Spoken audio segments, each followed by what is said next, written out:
what I'm seeing right now is you're in a hole, a deep hole in the ground, and somebody has thrown you a rope, and that rope is like dangling right there in front of you, and all you have to do is grab a hold of that rope. And then grab another hold of that rope. And before you even start climbing or anything, just stand up. But you've been sitting there so long, mired in that muck, in that mud, in that negativity. You don't see it. The rope is there. It's right in front of you. Just grab it and begin to walk yourself out. It can be done. It reminds me of that old story by Plato, Plato's Cave. Some of you probably know what I'm talking about.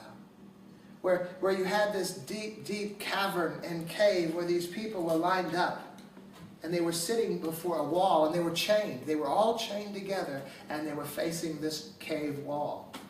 Now way behind them was this great fire, this great flame. And in front of the flame, in between them and the flame, was this bridge. And across this bridge, people were crossing back and forth every day. But these people, all they could see was the wall of this cave. And now there's a fire way behind them. There's a bridge in between them and the fire people are crossing. So all they would see on the walls of this cave were the shadows of all the things that were crossing behind them. But the shadows were exaggerated, right? So there were these big old shadows, and people were carrying stuff or walking by with stuff, very grotesque, funny-looking things, giant shadows. But to these people, that was the reality. Now, they were hearing all this noise and all this clamor from the people that were passing by, but what they thought was reality was all these images, these grotesque shadows and images, that's all they could see because they were chained, looking in one direction, okay? That was life. And that was reality to them. It was not reality at all, but that's all they saw. All of their lives, all of their days, that was reality. But then one day there was this one man, somehow he escaped.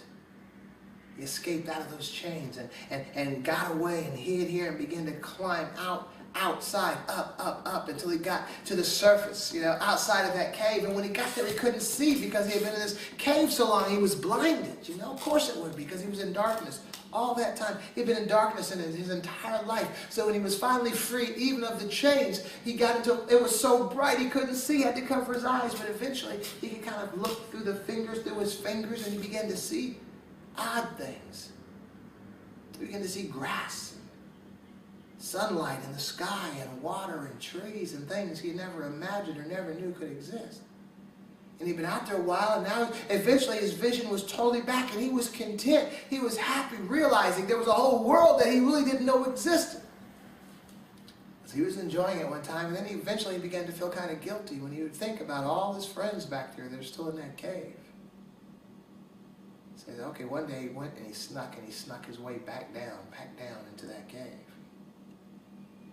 And when he was escaping and when he was coming back in, he saw the fire. And he saw the bridge, and now he realized, at this point when he's coming back down, he realized what was happening. They were just looking at the shadows. They weren't seeing reality. So he finally got down to where his friends were, and he began to tell them, the real world, what's going on behind him, what's really up there. He began to describe all the things that he had seen. And you'd think that they'd be excited. Help us escape too. But they began to laugh at him. They began to ridicule him. You're crazy. You don't know what you're talking about. And they ended up just staying where they were. They didn't allow themselves to be moved or affected by him, and eventually he just had to leave them there. So I'm suggesting to you today, sometimes it's very difficult to see outside of your reality. Because see, the rope being lowered down to you, what that symbolizes, it's a shock. First of all, what's this? And when you contemplate and when you consider, you recognize you're sitting deep in mire of negativity. And so I guess the real point is, and this is the real difficulty, even when I do this program, is because I'm trying to get folks to see that what they think is okay is not okay. That the condition of their life, what they might think is okay is not okay. And not only is it not okay, it can be changed.